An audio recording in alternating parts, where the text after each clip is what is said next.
Greetings, dear ones. I'm Cryon of Magnetic Service.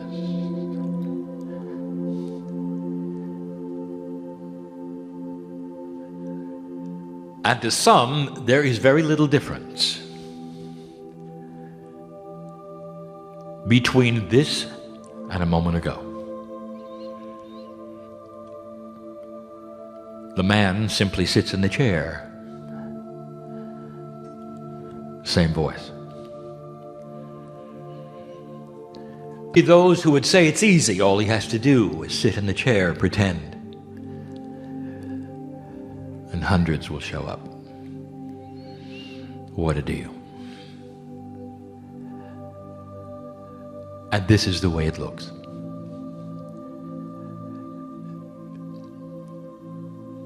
And the difference is there are those who will know that the energy is different. For those that are starting to shift into a reality that is slightly different than the one you were born in, there is a remembrance. There is a remembrance that inside you have discernment. Spiritual discernment that will say, this aligns with the God in me. This is a message that is real. I feel. At this moment, there is no scientific instrument that you can put before this stage. We will then measure whether or not this is a message from the other side of the veil or the man is pretending. Let me ask you, should there be? And if there was, what would it be like to once again take the discernment out of the hands of the human soul and put it in a box? And so that particular measuring device will not show up anytime soon. Instead, dear ones, use the antennas that are starting to be raised in almost every human in the room by choice that would discern that which is appropriate, divine part of the shift and has the flavor of home. Don't you think you should be able to tell when the phone call from home is real or pretend? And this one is real.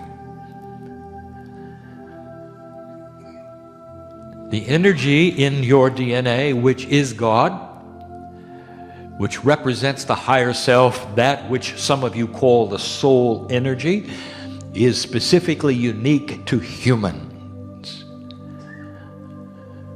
This is what you were given. And that part of your DNA that was seed given and planted over 100,000 years ago. It differentiates you from any mammal on the planet. It interrupts the evolutionary scheme to what science says you must have come from.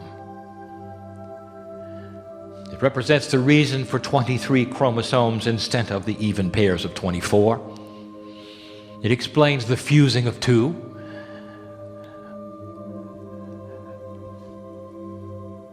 And now you have it. 80% of the globe is convinced of the afterlife. That's more than wishful thinking.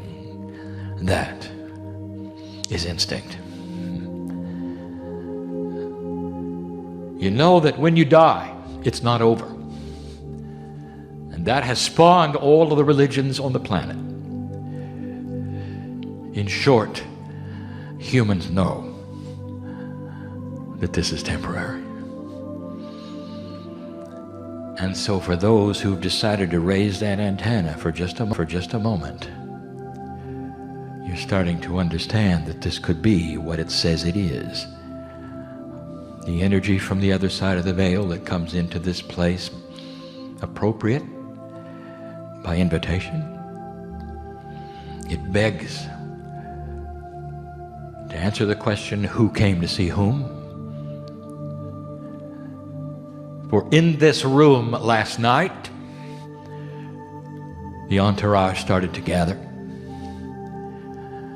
Knowing the potentials of who would sit in the chair today and the problems and the puzzles that they would bring in, perhaps where they'd even sit. So that for a day we could sit with you and be with you, to help you clear your mind of the things in 3 dimensions, perhaps to bring you to a state where you might even believe more than you do now because you sit in this energy. We know who you are.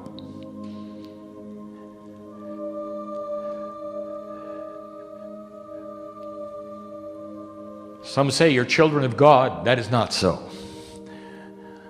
Brothers and sisters, equal. You're part of the test of the planet. We know who you are, for we said goodbye to you at the wind of birth. We say hello to you when you come back. And we've done it so many times, old soul. Most of the audience in the room are old souls. That's who comes. Those are the ones who are interested enough where the antennas are starting to go up and they're feeling this particular shift which they expected. And here you are. And you want to know the messages of the day. I'm going to give you one in just a couple of hours. Finally explained fully an expression that I gave you over a decade ago when I said in the end times, which would be the end of old times, you'll have something called the Bridge of Swords. And now you have it. I'll explain it. It's not frightening. It's not scary. It's beautiful. And that's going to be in just a few hours. So in these next moments, I have an invitation for those who have come who still wonder if this is real. You carry around a bubble of reality, that is to say, what you allow to be real in your life. And each one of you has this. And the bubbles, they're different sizes, depending upon that dimensionality you decided to accept.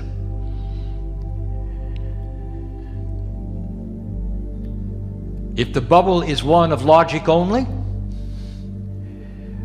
it is restricted to that which is in 4 dimensions, and therefore it is not available for things that would be multidimensional.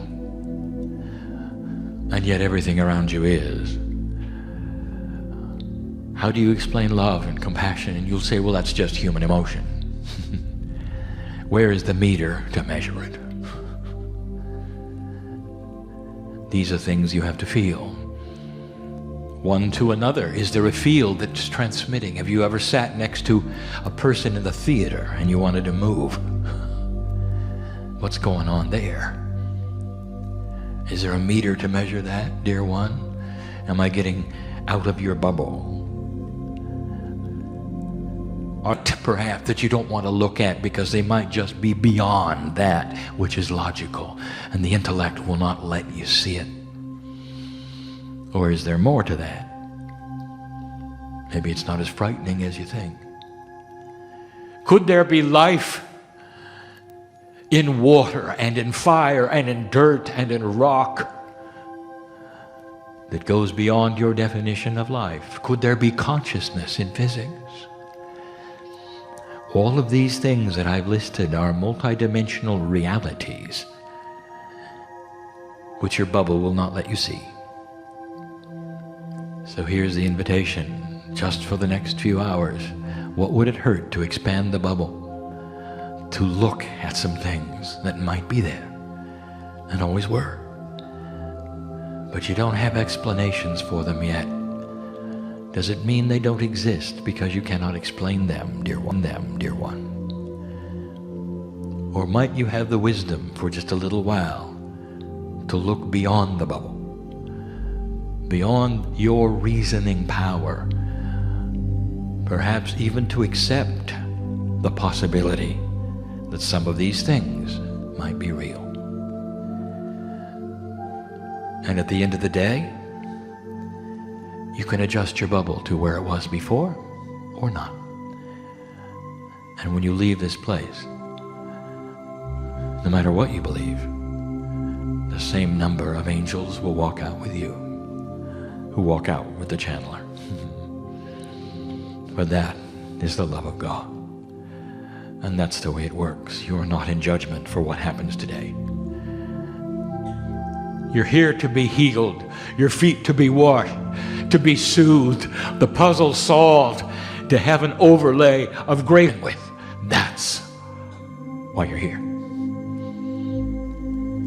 That's what we see. And that one's up to you. That one's up to you. And so it is.